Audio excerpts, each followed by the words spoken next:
오늘 본문의 내용은 예수님께서 베드로, 요한, 야고보 이 세 제자를 데리고 인류의 모든 허물과 죄를 담당하기 위해서 십자가의 죽음을 앞두고 예루살렘을 향해 가는 도중에 반대편에 있는 이 헤르몬산이라고 하는 헐몬산, 또는 여기서 예수님의 변형된 모습을 보여줬다고 그래서 일명 교회에서는 변화산으로 많이 불려지고 있어요. 그래서 이러한 헐몬산에 예수님이 올라가셔서 그곳에서 하늘문이 열려 천국을 보고 베드로와 요한과 야고보가 예수님이 모세와 엘리야와 대화하는 모습을 보게 되는 거죠. 이 땅에서 본 게 아니라 이 헐몬산이라고 하는 높은 산에 올라가서 주님을 만나고 그곳에서 신령한 천국을 경험하게 된 것입니다. 그래서 오늘 저는 좀 세상의 모든 일을 한번 좀 분주하게 움직이는 그런 것을 좀 내려놓고 따로 산에 올라간 것처럼 여러분들도 세상의 모든 일들을 한번 내려놓고 하나님과 1대1로 만날 수 있는 따로의 시간을 좀 가졌으면 좋겠다 하는 생각이 있어서 오늘은 높은 산에 올라가자라는 제목으로 말씀을 드리겠습니다. 하나님의 은혜가 여러분 모두에게 임하시기를 축복합니다. 첫째로 높은 산에 올라갔다는 것은 뭐냐면 따로 선택받은 시간이었다. 높은 산에 올라갔다고 하는 것은 첫 번째로 그 아무나 거기가 올라간 게 아니에요. 많은 제자들도 있고 많은 것을 소유한 사람들도 있을 것이고 예수님을 따르는 병고침 받은 사람도 있을 것이고 예수님이 좋아서 기적을 보고 너무 예수님 좋아 사모하는 마음으로 따르는 사람도 있었을 거예요.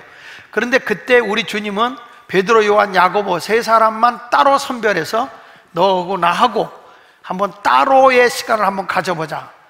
그리고 변화산이라고 하는 곳에 올라가게 된 것이죠. 근데 이 산에 오르기 전에 예수님은 이런 말씀을 했어요. 마가복음 9장 1절에 보면요, 또 그들에게 이르시되 내가 진실로 너희에게 이르노니 여기 서 있는 사람 중에 죽기 전에 하나님 나라가 권능으로 임하는 것을 볼 자들도 있다.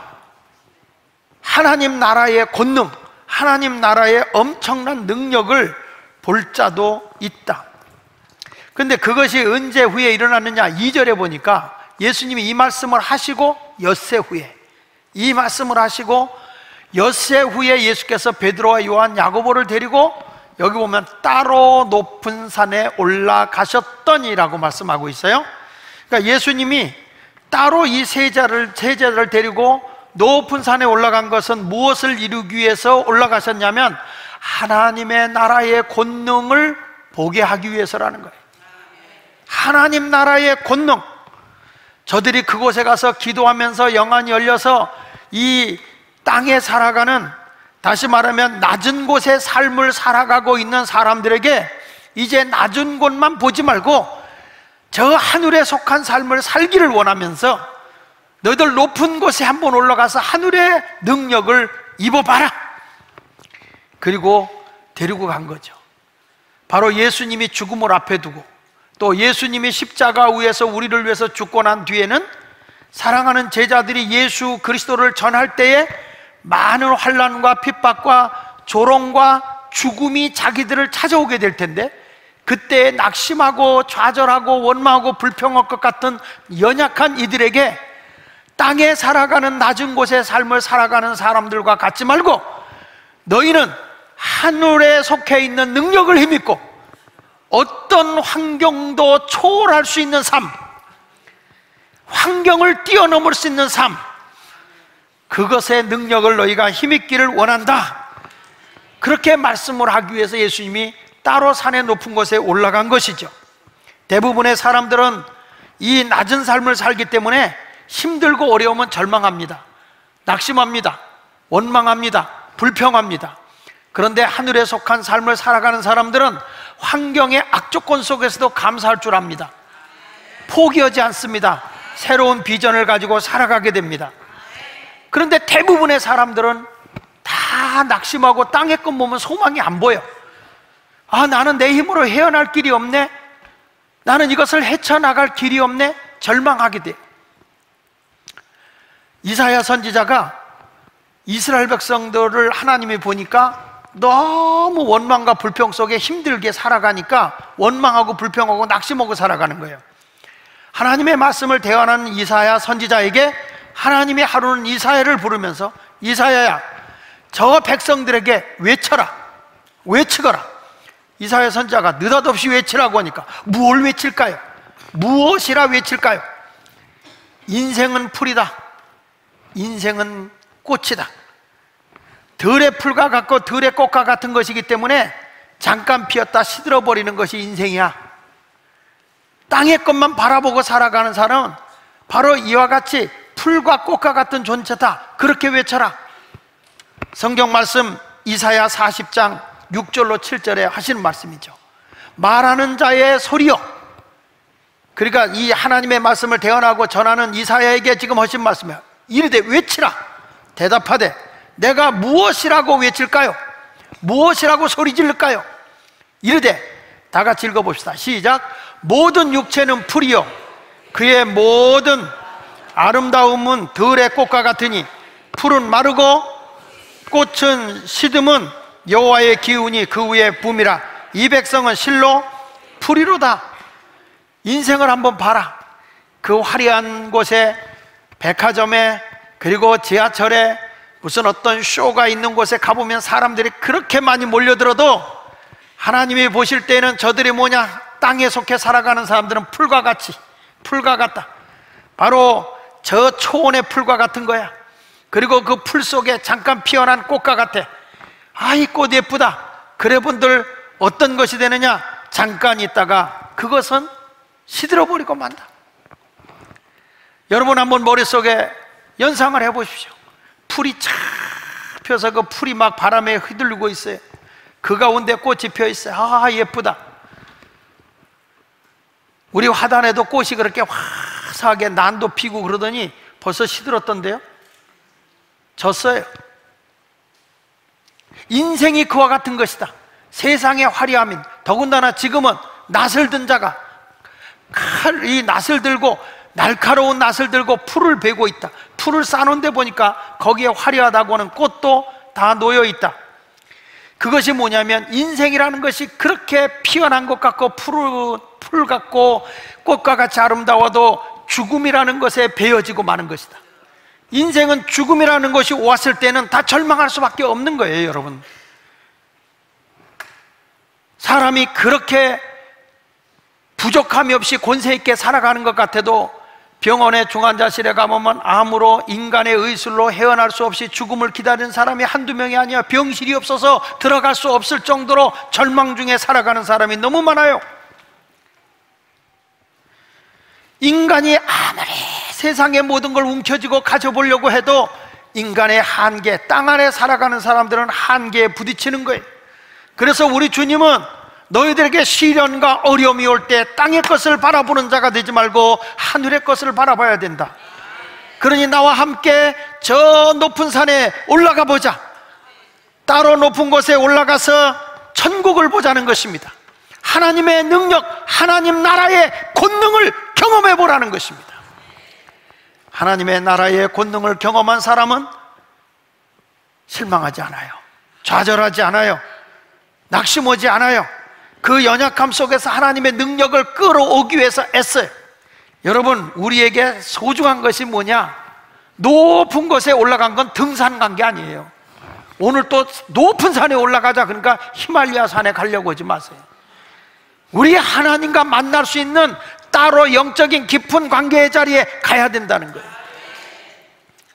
사람이 어디에다 가치를 두고 사느냐에 따라서 달라지는 거거든요. 땅에다 가치를 둔 사람은 실망해요. 그런데 하늘에 가치를 두고 살아가는 사람은 하나님 나라가 가장 깊고 고귀한 것이라는 걸 믿는 사람들은 땅의 일을 시시하게 여긴다고요. 나는 한국에서 큰 기업을 일으킨 그 기업인들, 우리나라가 가난하고 어려울 때 기업을 일으켰던 사람들의 책을 읽어보면요, 그분들이 돈 벌려고 한 사람이 하나도 없더라고요. 이 기업가들이 기업을 하는 목적이 어디 있냐? 분명한 목적은 대한민국이 잘 살아서 대한민국에 사는 사람들이 가난을 이겨보게 해야 되겠다. 나 하나 잘 먹고 잘 살겠다는 게 아니라 모든 민족, 우리 민족이 경제가 성장해서 백성들이 가난에 굶주리지 말고 잘 살게 했으면 좋겠다. 그런 가치를 백성에다 뒀어, 나라에다 뒀어. 그런 사람이 기업을 일으키는 거예요. 요즘에 이렇게 뭐 쫌생이 같은 기업가들은 자기 하나 잘 먹고 잘 살려고 하는 겁니다. 근데 진짜 큰 꿈을 갖고 큰 기업을 하는 사람들을 보면 전 국가에다가 소망을 두더라고요. 제가 요즘에 정주영 씨 거를 한번 책을 읽어보니까 그 책 가운데서 이런 책 제목이 있어요. 이봐, 해봤어? 책 제목이 그거예요. 이봐, 해봤어? 예. 이제 그 책에 보면 이분이 이제 처음에 한국도 이제는 자동차, 자동차를 좀 만드는 나라가 돼보자. 그래갖고 막 연구를 해가지고 이 포드 자동차 아시죠, 여러분? 포드 자동차. 이 포드 자동차를 만들어가지고 전시회에 내보내. 이 포니를 내보내가지고 전시회에 나갔는데 한국의 이 자동차가 굉장히 거기서 호평을 받아요. 자, 그 전시회를 하고 난 뒤에 1977년 5월 달에 미국의 주한미 대사 스나이더 대사가 정주영 회장을 찾아와요. 정주영 회장을 찾아와서 뭐라는 거 아니? 한국에서 자동차를 만들지 마라.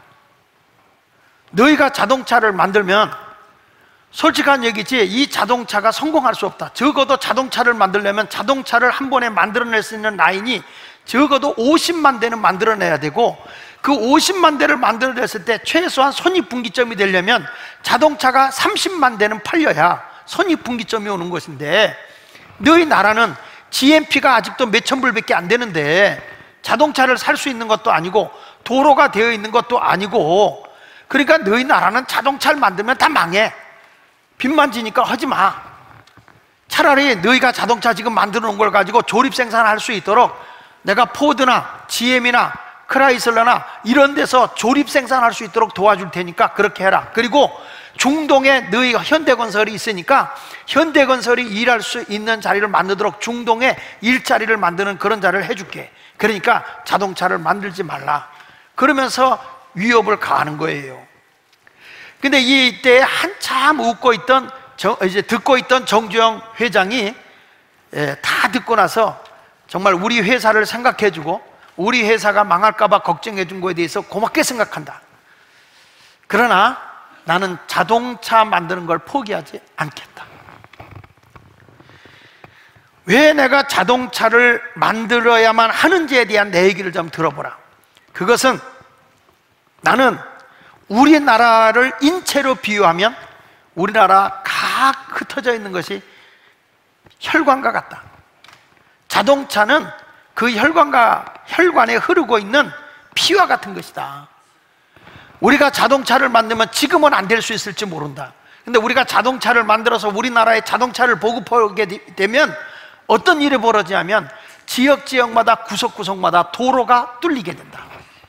자동차가 갈 도로를 뚫리게 되면 이 나라의 균형 발전이 이루어지게 된다. 그리고 자동차가 갈 도로를 만들면서 인력도 생산되지만 균형 발전이 이루어지다 보면 이 기술이 세계의 모든 나라에 자동차가 굴러가면서 야, 대한민국이 자동차를 만드는 능력 있는 나라야? 이러면서 대한민국을 홍보하게 된다. 일자로도 많아질 뿐만 아니라 그리고 한국의 기계, 전자, 철강, 화학 등 다방면의 사업이 번창할 수밖에 없는 것이다. 설상 당신의 말대로 우리가 망해서 안 된다 할지라도 나는 대한민국의 자동차 산업의 기반을 마련했다는 것에 대해서 자족하고 살겠다. 내가 이것을 하는 것은 나를 잘 살게 하기 위해서 하는 게 아니라 대한민국을 잘 살게 하기 위해서 이걸 해야만 되겠다. 더 놀라운 것은 그분이 그런 얘기예요. 당신이 허락한 대로 조립 생산만 하게 되면 대한민국은 속빈강정의 경제가 될 것이다. 그래서 이걸 해야 되겠다. 여러분, 그렇게 화가 나가지고 갔어요, 스나이더가. 그러나 지금에 와서 보면 대한민국의 자동차가 세계에서 이렇게 막 팔려가고 있고 1000만 대 이상씩 수출하고 있는 걸 보면 대한민국 대단한 나라예요, 여러분. 자동차를 만드는 나라가 손가락 안에밖에 안 들어가요.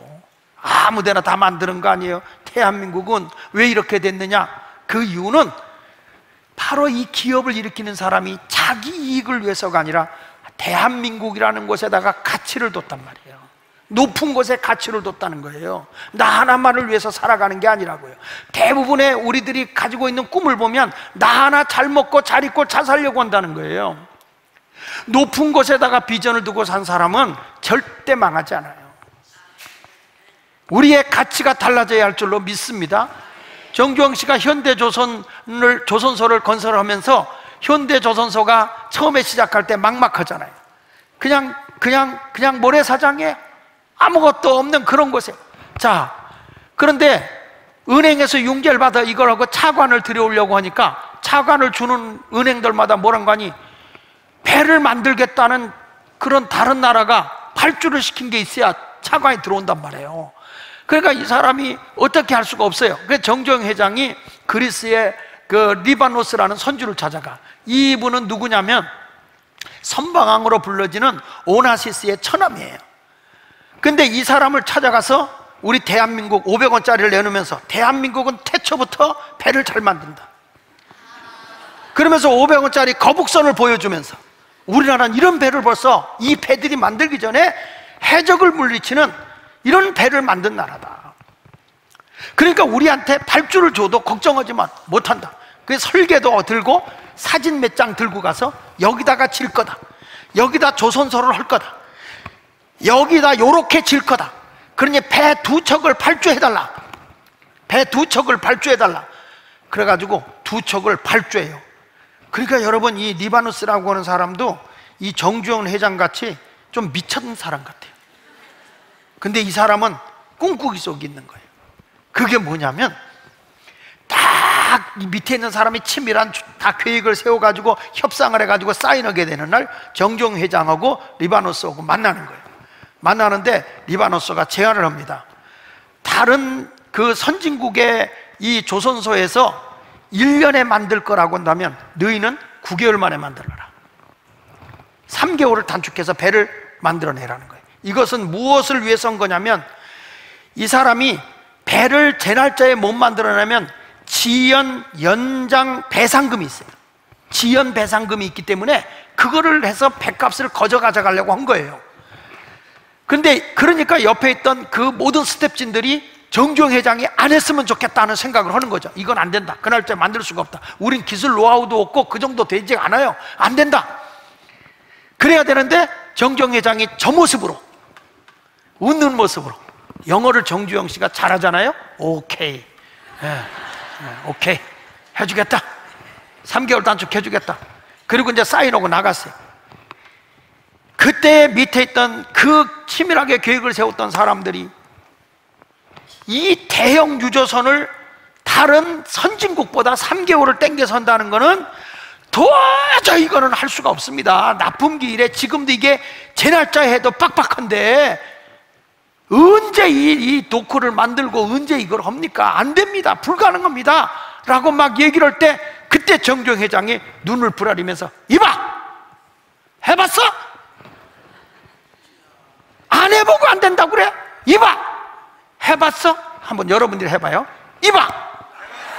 그렇게 말하면 갖고는 아무것도 안 해. 이봐! 해봤어? 이렇게 해봐요. 좀 다시 이봐!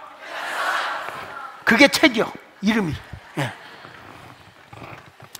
그러면서 이분이 뭐라고 얘기했냐면 물론 나도 해내기가 벅찬 일인 거 알아.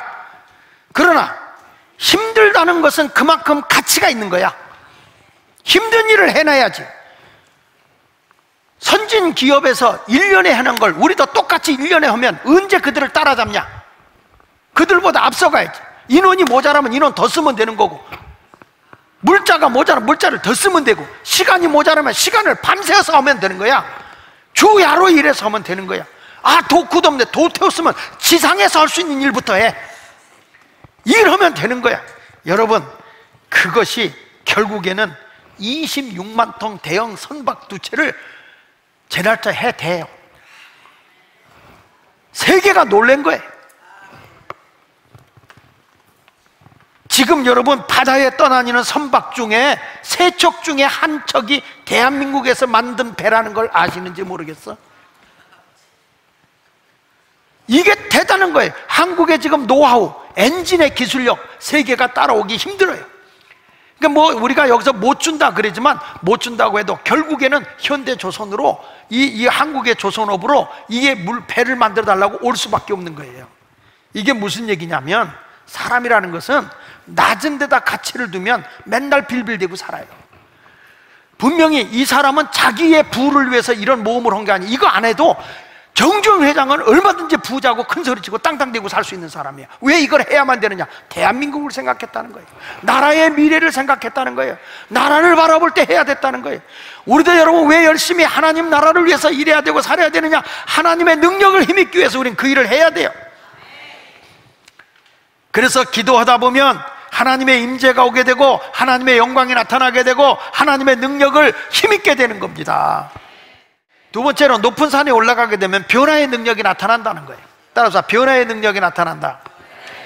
자, 여기 보니까 마가복음 9장 2절로 4절까지 보니까 이렇게 말해. 그들 앞에서 변형되사 그의 옷이 광채가 나며 세상에 빨래하는 자가 그렇게 희게할 수 없을 만큼 매우 희어졌더라. 이 엘리야가 모세와 함께 그들에게 나타나 예수와 더불어 말하거늘. 여기 보면 예수님의 모형이 바뀌어지는 거예요. 옷이 변형되고 옷이 광채가 되고 세상에 빨래도 그렇게 빛날 정도로 환한 빛이 났다. 변화가 일어났다는 거죠.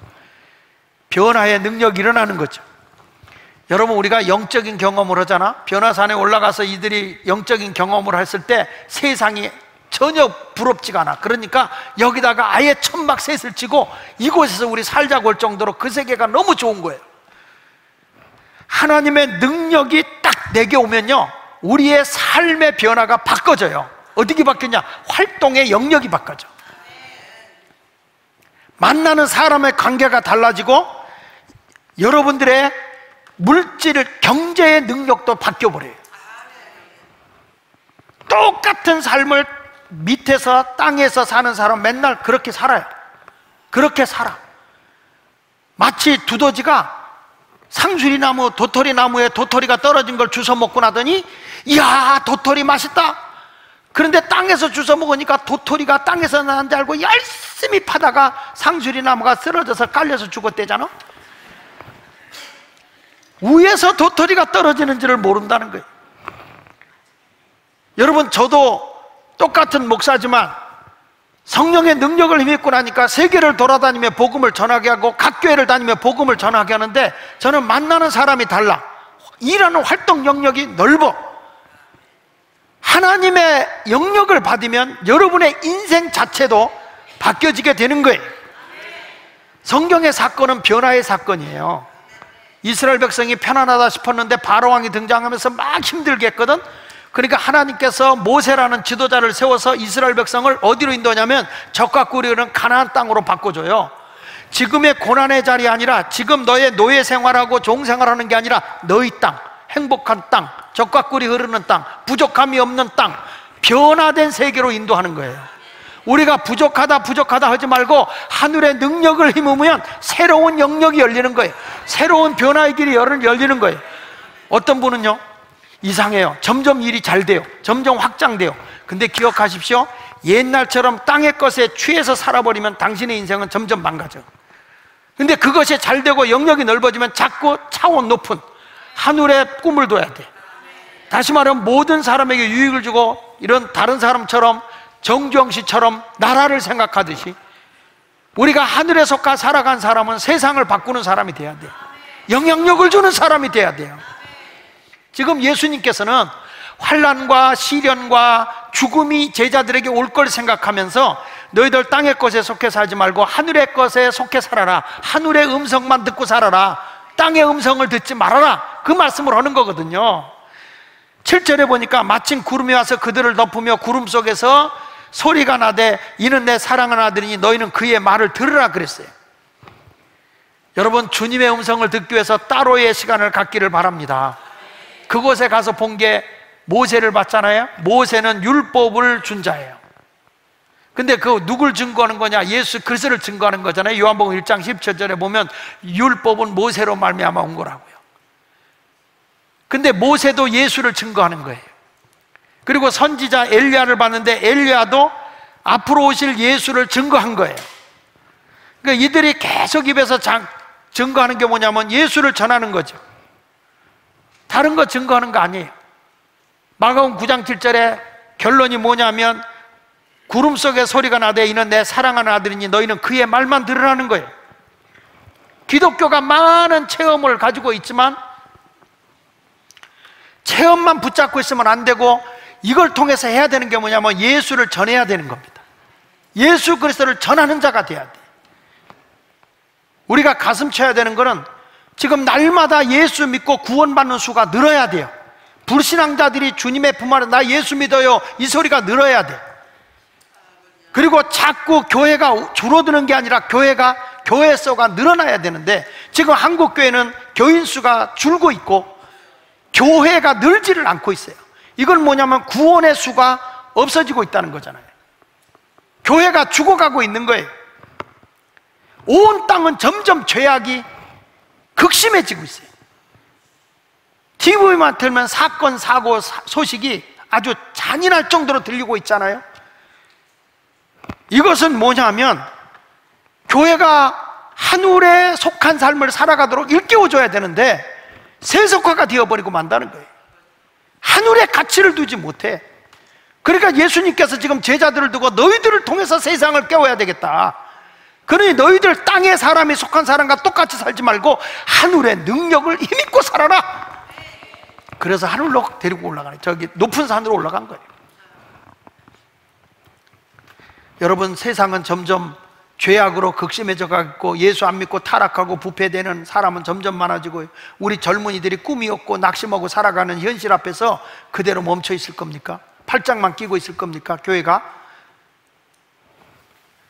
마치 요한계시록 3장 17절에 있는 라오디게아 교회처럼 나는 부자라 부유하여 부족한 것이 없다 하나 내 곤과 것 가련한 것 가난한 것 눈먼 것 벌거벗은 것을 알지 못하느냐. 나 하나만 우리 교회만 걱정이 없으니까 된다 이랬으면 되겠냐 이거예요. 지금 세상이 정말 잘못된 변화로 가고 있거든요.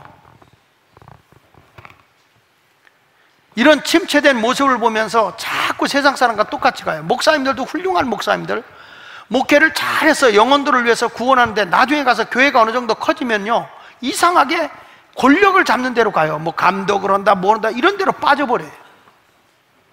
영혼을 구원하는 생각을 안 해. 개인적으로 한번 좀 얘기 좀 해봅시다. 저를 한번 얘기해 볼게요. 나는 지금 안주할 수 있어요. 예수 마을교회 단독 목회하면서 목회자로서 다른 목사님들이 저를 인정해요. 목회자들 세미나 해주고 훈련시켜도 다 들어요. 나는 목회자로서 어디 가도 욕은 안 먹어. 목회 잘하고 있다고 그래. 목회자로서 부끄럽지 않아요. 두 번째, 부흥사로서도 인정받아요. 전국교회 3개를 달아니며 복음을 전해요. 이번 목요일 날도 미국 가서 보름 동안 가는 날부터 오는 날까지 부흥하고 와요. 부흥사로 돌아다녀도 얼마든지 전 사역할 수 있어요. 신학교에서 교수로 와서 가르쳐 달라고 그래요. 그래서 그 시간이 없어서 못 가지만 나 그거 갈 수 있어요. 목회자들 앉혀놓고 세미나도 해요. 다 가르쳐 줄 수 있어요. 모든 게 다 목회 시스템을 다 갖춰놓고 교재를 다 출판했어요. 자랑하려고 하는 게 아니에요. 그게 뭐가 중요하냐는 거예요. 교회는 점점 침체되고 점점 부패되어 갖고 타락하고 있는 모습들이 한국교회의 모습인데 나 하나가 잘 되는 게 뭐 중요하냐는 거예요. 한국교회가 다 병들어가고 있는데. 그래서 교회를 깨우자. 타락한 학생들, 잘못된 학생들 깨우자. 군대를 깨우자. 공무원들 깨우자. 그래서 인격 변화 운동을 시작한 거예요. 지금 대학교에서 나사렛 대학에서는 인격 교육을 과목으로 정해버렸어요. 교사들도 이 교육을 받아요. 내일 모레는 공무원을 교육시켜요. 왜 내가 일을 합니까? 왜 이렇게 일을 점점 바쁘게 움직입니까? 지금 무엇이 중요하냐는 거예요. 우리가 땅의 것에 매여 있으면, 땅의 것에 부추겨 살면 괜찮아, 나도 편안해. 정규영 씨도 마찬가지야. 편안하게 자기 하나만을 위해서 살았으면 끝나는 거예요. 그러나 그게 아니야. 그랬다면 이 나라는 그 한 사람으로 끝나고 말았을 거예요. 근데 대한민국을 생각하니까 지금 대한민국에 이렇게 경제를 번성시킨 거예요. 이병철 씨도 삼성이라는 회사를 차려서 지금 어마어마하게 흑자를 내고 있잖아요. 애플을 이겼다고 그러잖아요. 지금 대한민국이라는 나라는 지는 것 같아도 고추장에다가 고추 발라먹기 때문에, 고추에다 고추장을 발라먹기 때문에 뭔가를 덧입히는 민족이라 잘할 수밖에 없는 거예요. 모든 걸 한 번에 비벼서 먹는 민족이라 모든 걸 비벼 넣는 융합의 시대거든. 지금 이것저것 섞어서 융합시대, 융합시대이기 때문에 한국은 원래 음식 자체가 융합의 음식 문화예요. 비빔밥, 짬뽕 비벼 넣으면 맛있어. 비벼 넣은 것 중에 하나가 스마트폰이요, 핸드폰이요. 카메라도 있지, 전화기도 있지, 노래도 들을 수 있지, 뭐든지 다 할 수 있잖아. 인터넷도 할 수 있지. 비벼넣어. 대한민국을 누가 따라와? 비벼먹는 역사에. 이걸 고상한 영어로 융합문화라고 얘기하는데, 그 융합문화는 지금 인터넷 사업에 대해서 온라인이라는 것이 굉장히 잘 되지만, 지금 한국에서 연구하고 있는 게 뭐냐면 O2O예요. 온라인, 어프, 우에 온라인이에요. 더 덮어요. 이제는 그걸 연구한다는 거예요. 이것만 나면 한국이 지금 온라인이 세계를 제패하는데 그 온라인 위에 온라인을 더 덮는 거예요. 여러분, 이걸 연구하고 있다는 거라서 내가 그걸 연구하는 사람을 만났거든. 이것만 하면 한국이 세계를 제패한다는 거예요.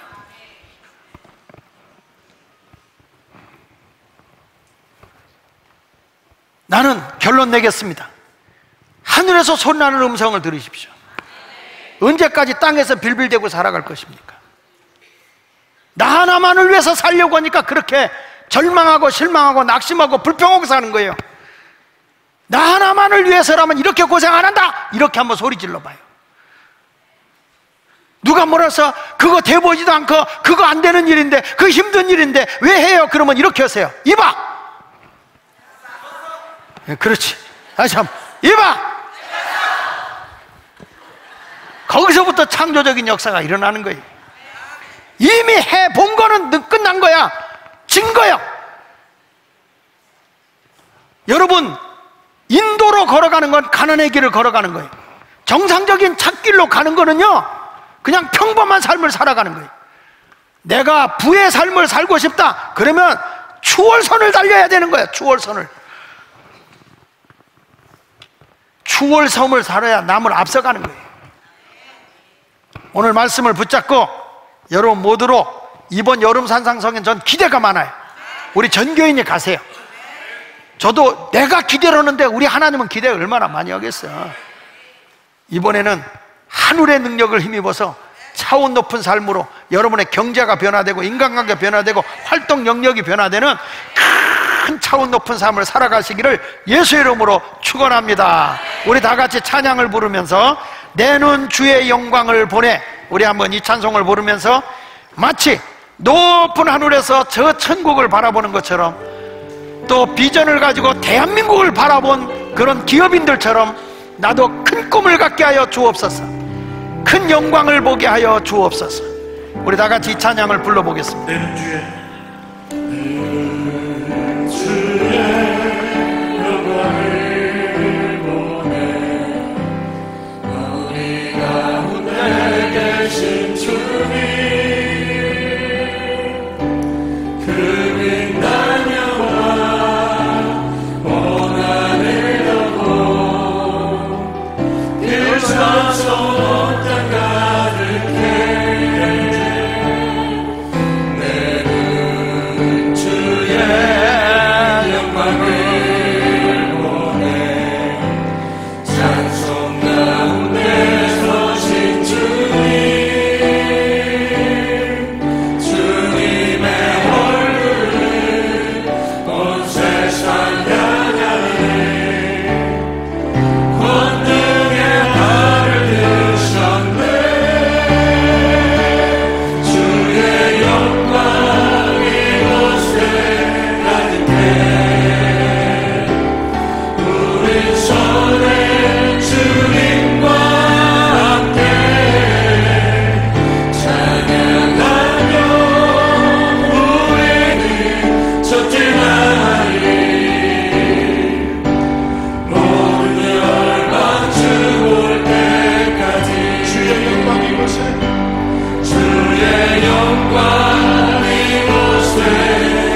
한번 이 가사를 한번 후렴을 다시 한번 띄워보십시오. 주의 영광이 가득한 삶을 살아가면 여러분은 그 자리에서 주님과 함께하는 위대한 자리에 서 있게 됩니다.